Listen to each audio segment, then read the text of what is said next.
പൊതുവഴി തടഞ്ഞ് റോഡിൽ സ്റ്റേജ് കെട്ടിയ സംഭവത്തിൽ സർക്കാരിനെതിരെ കോടതി 16 CPM നേതാക്കൾ പങ്കെടുത്തുവെന്ന് പോലീസിന്റെ റിപ്പോർട്ട്. റോഡിൽ എങ്ങനെയാണ് സ്റ്റേജ് കെട്ടിയതെന്ന് കോടതിയുടെ ചോദ്യം.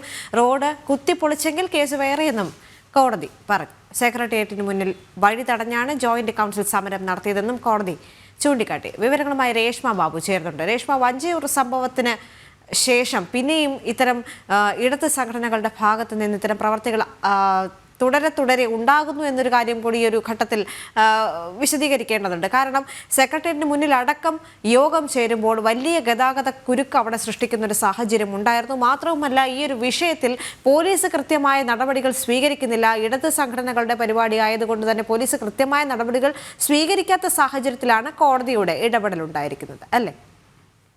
അതെ ദേവിക, നേരത്തെ തന്നെ ഈ വഞ്ചിയൂരിൽ റോഡ് തടഞ്ഞുകൊണ്ട് CPM ഏരിയ സമ്മേളനം നടത്തിയ സംഭവത്തിൽ ഹൈക്കോടതി വലിയ രീതിയിലുള്ള വിമർശനം ഉന്നയിച്ചതാണ്. ഇന്ന് ഈ കോടതിയലക്ഷ്യ ഹർജി പരിഗണിച്ച സമയത്താണ് വീണ്ടും ഹൈക്കോടതി വിമർശിച്ചത്. ഈ സ്റ്റേജ് കെട്ടിയത് എങ്ങനെയാണ്, അതിന്റെ കാലുകൾ നാട്ടിയത് എങ്ങനെയാണ്, റോഡ് കുത്തിപ്പൊളിച്ചാണ് ഇത്തരത്തിൽ സ്റ്റേജ് കെട്ടിയതെങ്കിൽ അക്കാര്യം അത് കൈകാര്യം ചെയ്യുന്നത് വേറെ രീതിയിലായിരിക്കുമെന്നാണ് ഹൈക്കോടതി ഡിവിഷൻ ബെഞ്ച് ഓർമ്മിപ്പിച്ചിട്ടുള്ളത്. അത് മാത്രവുമല്ല, ശക്തമായിട്ടുള്ള വകുപ്പുകൾ ഈ ഒരു സംഭവത്തിൽ, അതായത് റോഡ് കുത്തിപ്പൊളിച്ചാണ് സ്റ്റേജ് നിർമ്മിച്ചതെങ്കിൽ ശക്തമായിട്ടുള്ള വകുപ്പുകൾ ചുമത്തേണ്ടി വരുമെന്നും ജസ്റ്റിസ് അനിൽ കെ നരേന്ദ്രൻ അധ്യക്ഷനായിട്ടുള്ള ഡിവിഷൻ ബെഞ്ച് സർക്കാരിനെ ഓർമ്മിപ്പിച്ചിട്ടുമുണ്ട്. അത് മാത്രമല്ല, ഇതിൽ DGP ഇന്ന് ഹൈക്കോടതിയിൽ റിപ്പോർട്ട് സമർപ്പിച്ചിരുന്നു. അതിൽ പറയുന്നത്, നേരത്തെ 2012 തന്നെ ഈ പൊതുവഴി തടഞ്ഞുകൊണ്ട് പരിപാടികൾ നടത്തരുത്, അതിന് അനുമതി നൽകരുതെന്ന് ഉള്ള ഒരു സർക്കുലർ ഇറക്കിയിരുന്നു. വഞ്ചിയൂരിൽ ഈ സംഭവം ഉണ്ടായതിനു ശേഷം ഉടനെ തന്നെ നടപടി സ്വീകരിച്ചു. വഞ്ചിയൂരിൽ കേസെടുത്തു. അത് കൂടാതെ തന്നെ ഈ ജോയിന്റ് കൗൺസിൽ നടത്തിയ സെക്രട്ടേറിയറ്റ് പടിക്കൽ നടത്തിയ സമരത്തിലും കേസെടുത്തിട്ടുണ്ട് എന്നുള്ള ഒരു നിലപാടാണ്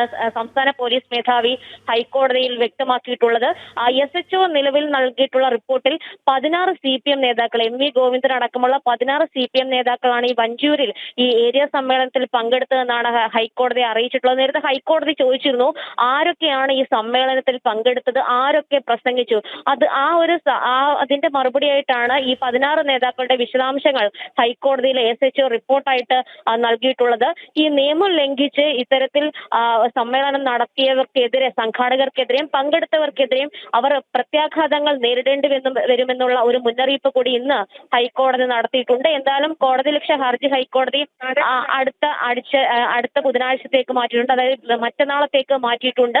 എന്തായാലും വിശദമായിട്ട് തന്നെ ഈ ഹർജി പരിഗണിക്കുമെന്നാണ് ഹൈക്കോടതി പറഞ്ഞിട്ടുള്ളത്. അതിന്റെ അടിസ്ഥാനത്തിലാണ് മാറ്റിയിരിക്കുന്നത്. എന്തായാലും പോലീസിന്റെ ഭാഗത്തുനിന്നും വീഴ്ച ഉണ്ടായി എന്നുള്ളതാണ് ഹൈക്കോടതിയുടെ കണ്ടെത്തൽ. ഇക്കഴിഞ്ഞ 5-ാം തീയതിയാണ് റോഡ് തടഞ്ഞുകൊണ്ട് ഹൈക്കോടതിയുടെ മുൻകാല ഉത്തരവുകൾ കാറ്റിൽ പറത്തിക്കൊണ്ട് റോഡ് തടഞ്ഞ് ഇത്തരത്തിൽ വഞ്ചിയൂരിൽ സമ്മേളനം നടത്തിയത്. അതിൽ പോലീസ് നിഷ്ക്രിയത്വം പാലിച്ചു എന്നുള്ളതാണ് ഏറ്റവും പ്രധാനപ്പെട്ട മറ്റൊരു വസ്തുത. പോലീസ് നേരത്തെ പറഞ്ഞത് വഞ്ചിയൂർ ബാബുവിനോട്, അതായത് ഏരിയ കമ്മിറ്റി സെക്രട്ടറിയോട് അടക്കം, ഏരിയ സെക്രട്ടറിയോട് ഈ സ്റ്റേജ് നീക്കം ചെയ്യണമെന്ന് ആവശ്യപ്പെട്ട സമയത്ത് അദ്ദേഹം തയ്യാറായില്ല എന്നുള്ളതാണ്. അന്ന് ഹൈക്കോടതി ചോദിച്ചത്, നീക്കം ചെയ്തില്ല എങ്കിൽ എന്താണ് ചെയ്യേണ്ടത്, പോലീസിന്റെ ഉത്തരവാദിത്വം എന്താണ്, ചുമതല എന്താണ് തുടങ്ങിയ ചോദ്യങ്ങളും ഹൈക്കോടതി ഉന്നയിച്ചിരുന്നു. എന്തായാലും നിലവിൽ DGP നൽകിയിട്ടുള്ള റിപ്പോർട്ട് രേഖപ്പെടുത്തിക്കൊണ്ടാണ് ഈ ഹർജി ഹൈക്കോടതി മറ്റന്നാളത്തേക്ക് മാറ്റിയിട്ടുള്ളത്. ശരി, കൊച്ചിയിൽ നിന്ന് രേഷ്മ ബാബുവാണ് വിശദ വിവരങ്ങൾ നൽകിയത്.